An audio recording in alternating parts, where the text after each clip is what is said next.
கர்த்தருடைய பரிசுத்த நாமத்திற்கு மகிமை உண்டாவதாக.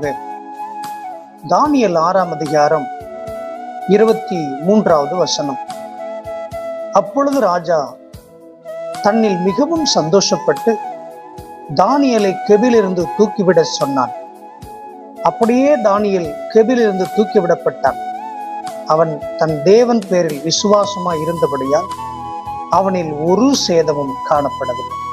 ஆம் தேவ பிள்ளைகளை, இந்த வசனத்துல நாம் பார்க்கிறோம், தானியேலுக்கு ஒரு சேதமும் காணப்படவில்லை. அதற்கு காரணம் என்ன தெரியுமா? தானியேல் தேவனுக்கு உண்மையும் உத்தமமாய் காணப்பட்டான். அவனுடைய உத்தமத்திற்கு வந்த பெரிய போராட்டம், பெரிய சோதனை. அவனோடு கூட வேலை செய்த அநேக அதிகாரிகள் அவனுக்கு விரோதமாக எழும்பி ராஜாவிடத்துல கலக்கத்தை மூட்டி தானியேலை சிங்கக்கவிலே போட வைத்து விட்டார்கள். ராஜாவுக்கோ மிகுந்த வேதனை. ஏனென்றால் தேவனுக்கும் ராஜாவுக்கும் மிக பிரியமானவர் தானியேல். பிரியமான ஒரு மனிதனை இப்படி ஜனங்கள் செய்து விட்டார்களே என்று ராஜாவுக்கும் வருத்தம் இருந்தது. ஆனால் எப்படியாவது காப்பாற்ற வேண்டும் என்று நினைத்தார். சட்டம் இடம் கொடுக்கவில்லை.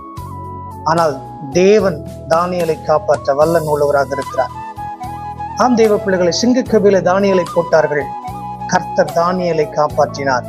தானியேலுக்கு ஒரு சேதமும் வரவில்லை.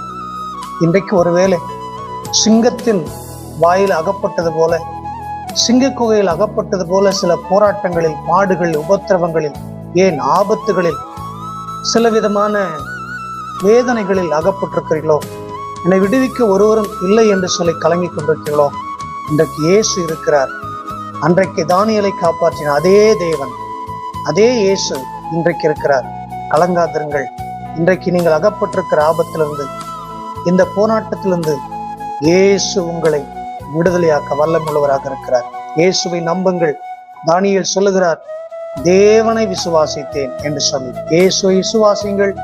இயேசு நிச்சயமாய் இந்த பெரிய போராட்டத்திலிருந்து, ஆபத்திலிருந்து, இக்கட்டான சூழ்நிலையிலிருந்து உங்களை காப்பாற்ற வல்லமை உள்ளவராக இருக்கிறார். God bless you.